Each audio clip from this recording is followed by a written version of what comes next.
આપકી અદાલતમાં કેરળના ગવર્નર આરિફ મોહમ્મદ ખાન ઉપર આરોપ છે કે એ મુસલમાનોની ભાવનાઓને ઠેસ પહોંચાડે છે. આરિફ સાહેબ, ઘણા બધા લોકો છે જેમાં ઉલેમાઓ છે, મૌલાના છે, એ લોકો કહે છે જ્યારે મુસ્લિમ સમાજ તરફ જ્યારે કોઈ આંગળી ચીંધે, જ્યારે કોઈ CAAની વાત કરે, કોઈ UCCની વાત કરે, જેને અમે પસંદ ન કરીએ, ત્યારે આરિફ સાહેબ ઊભા થઈ જાય છે. પણ જ્યારે વાત આવે છે જુલમની, હું એમને કોટ કરું છું, ઉત્તર પ્રદેશમાં AIMIMના અધ્યક્ષ છે શૌકત અલી, એ કહે છે કે જ્યારે માંસના નામ પર મુસ્લિમોનું લિન્ચિંગ થાય છે, મુસલમાનોના વિસ્તારોમાં બેંકના ATM બ્લેકલિસ્ટ કરવામાં આવી રહ્યા છે, દાઢી ટોપીને નિશાન બનાવવામાં આવે છે, લિન્ચિંગ અબ્દુલનું થઈ રહ્યું છે, ત્યારે આરિફ સાહેબ કંઈ નથી બોલતા. તમારે એ નક્કી કરવું પડશે કે ક્યાં, હંમેશા કઈ જગ્યાએ બોલવાનું અને કયા સમયે બોલવાનું છે. એ જરૂર નથી કે હું પ્રેસમાં જ બોલું. સામાન્ય મુસલમાનોને પણ હવે એમ લાગે છે કે કેરલા સ્ટોરી બનાવી તો અમને ટાર્ગેટ કરવા માટે બનાવી, મુસલમાનો પર હુમલો કરવા માટે બનાવી. કેરળમાં સ્થિતિ કમાલની છે. કેરળમાં કોઈ એમ નથી કહેતું કે આ મુસ્લિમ ભાષા છે, આ હિન્દુ ભાષા છે. કોઈ એમ નથી કહેતું કે આ મુસ્લિમ કલ્ચર છે, આ હિન્દુ કલ્ચર છે. કોઈ એમ નથી કહેતું કે આ મુસ્લિમ ખાવાનું છે, આ હિન્દુ ખાવાનું છે. બધાનો સરખો વેશ, એક સરખું ખાવાનું, એક પ્રકારની વાત. ત્યાં સ્થિતિ એટલી સારી છે કે ઘણી એવી શક્યતાઓ છે જે આ સ્થિતિ ખરાબ કરવા ઈચ્છે છે. નિરંતર કોશિશો છેલ્લા ઘણા વર્ષોથી, તેમને કદાચ ખ્યાલ હશે, ઘણા વર્ષોથી પહેલાં એક ક્રિશ્ચિયન પ્રોફેસરના બંને હાથ કાપી નખાયેલા. અને આવી ઘટના પર ચિંતા તો થવી જ જોઈએ. એક પણ નિર્દોષની જો જાન લેવામાં આવે, જે માણસે કોઈ ગુનો નથી કર્યો, અને જો ગુનો કર્યો પણ હોય તો એની વિરુદ્ધ કાર્યવાહીનો અધિકાર ઓથોરિટીઝને છે, કોઈ પ્રાઇવેટ ઇન્ડિવિજ્યુઅલને નથી. એમાં તો આપણે ચિંતા જતાવવી જોઈએ. પણ એનાથી વધારે ચિંતા થાય છે એ છે કે આપણે પબ્લિકમાં આપણા દેશના ભાગલા પાડ્યા છે 1947માં. આપણી યાદો હજી સુધી પૂરી રીતે ખતમ નથી થઈ. બહુ ઊંડો ઘા છે ભાઈ આપણો. અને આ ઘાને આપણે એવી ભાષાનો પ્રયોગ કરવો જોઈએ, એ પ્રકારે કામ કરવું જોઈએ જેથી એ ઘા ઉપર મલમ લગાવી શકાય. એમ નહીં કે વારંવાર આપણે એવી વાતો કરીએ કે જેનાથી એ ઘા ફરીથી તાજો થઈ જાય. તો આ લોકોમાં તો 1986માં જો તો આપણે તો 1986માં ફરીથી એક ઘાને તાજો કરી દીધો હતો. ક્યાં ભાવનાઓને ઠેસ પહોંચે છે જ્યારે કોઈ કહે કે મદ્રેસાઓને બંધ કરી દેવી જોઈએ.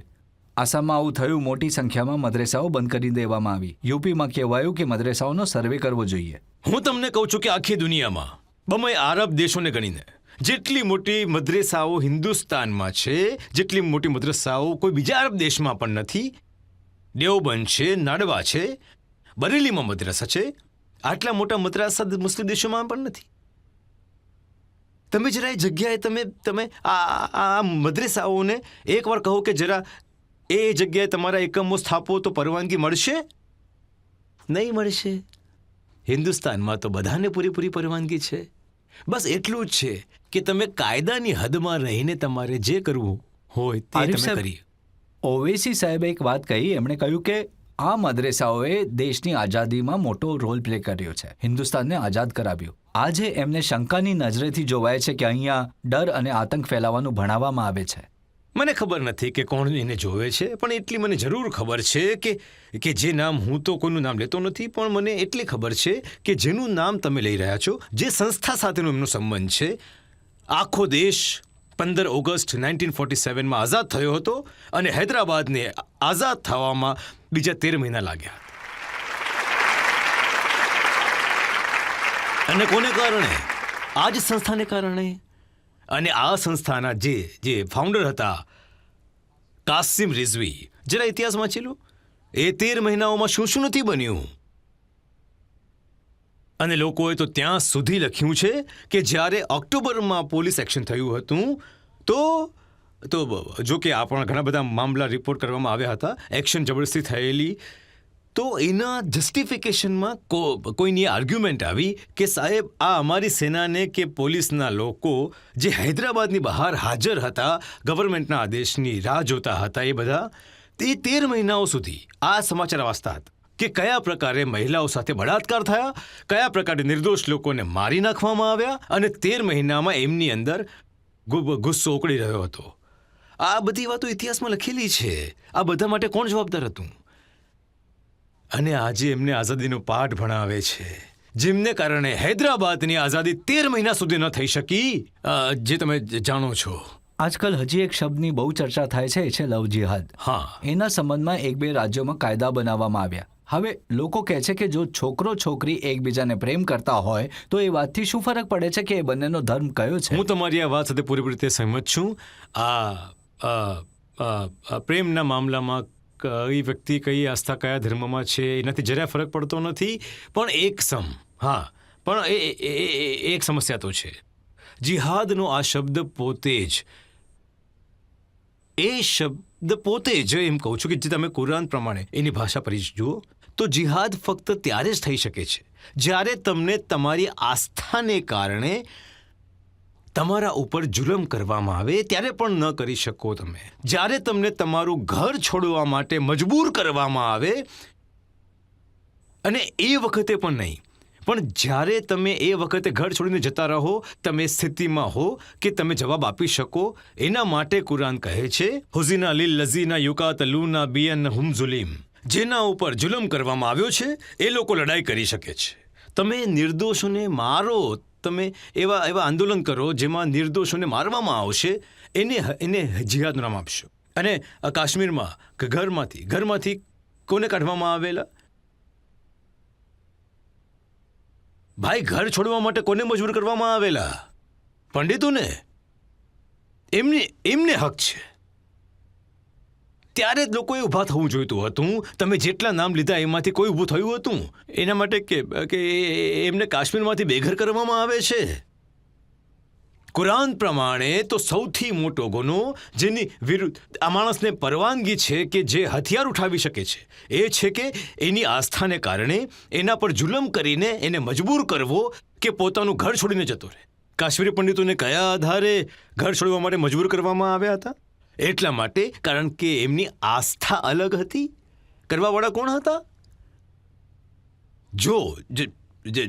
જેમને કંઈ પણ મારવામાં કોઈ ખચકાટ નથી, કોઈને પણ નહીં. એ લોકો એ તો સેપરેટિસ્ટ ઓર્ગેનાઇઝેશન જે છે એના લોકોના પણ માર્યા, એમને કોઈ ખચકાટ નથી. પણ એ લોકોને પોતાની જાતને શું કહે છે? અત્યારે પોતાની જાતને મુજાહિદ કહે છે.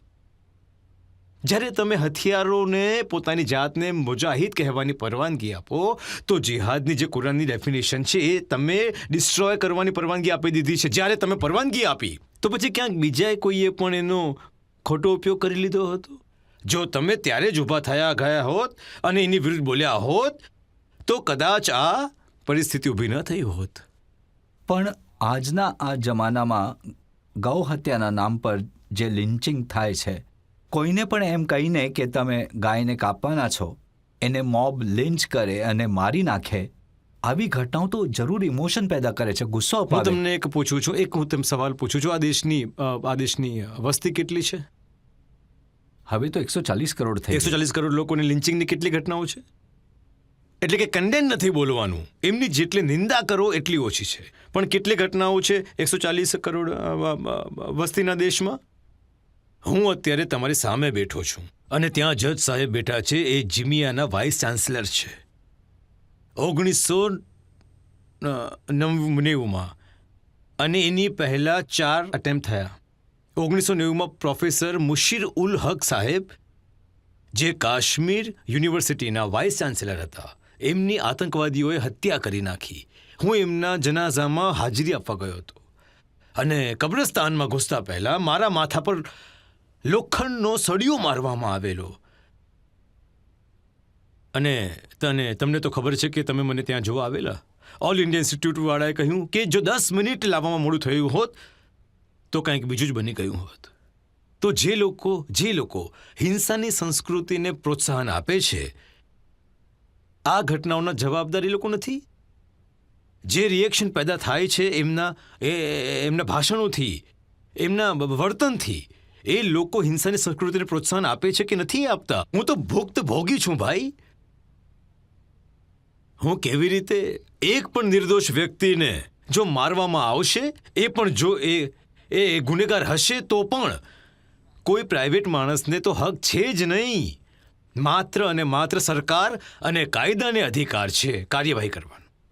અને એ લોકોને પ્રત્યે હું ક્યારે પણ કરુણા ન બતાવી શકું.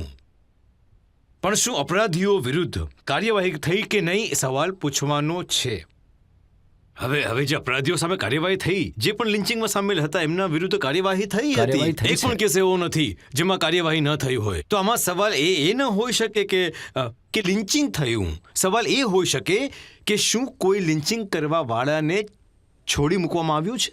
નહીં, કાર્યવાહી થઈ. સર, જો કોઈ રોડ ઉપર નમાજ પડતું હોય તો એના ઉપર કેસ થઈ જાય છે સર.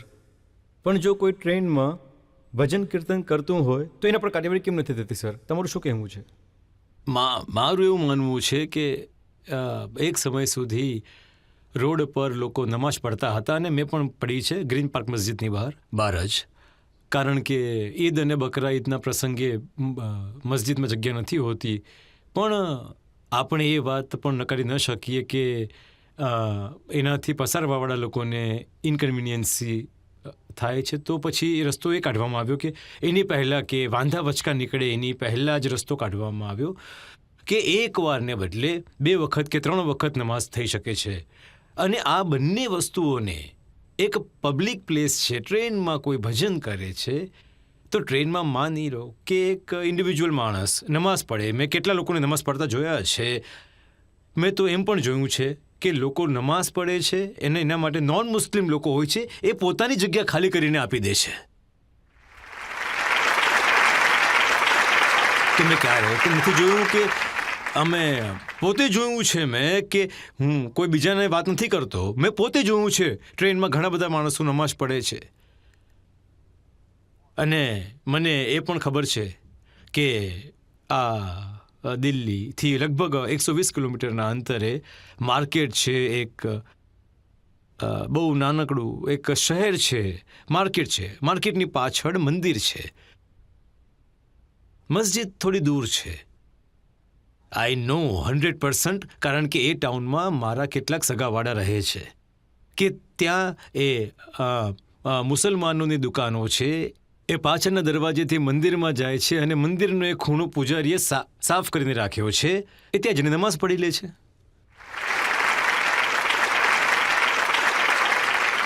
ભાઈ, મૌલાના રૂમીનો એક શેર છે, કા તું વરાય વસલ કરદ નામદી ને વરાય ફસલ કરદ નામદી. એનો મતલબ છે અહીંયા જમીન પર છીએ એટલા માટે જેથી અમે બધાને ભાઈચારો, પ્રેમ, મોહબ્બત એકબીજાને જોડી દે. અમે અહીંયા આ દુનિયામાં એટલા માટે નથી આવ્યા કે અમે પોતાની જિંદગી પણ ખરાબ કરીએ અને બીજાની જિંદગીમાં પણ મુસીબતમાં નાખી દઈએ.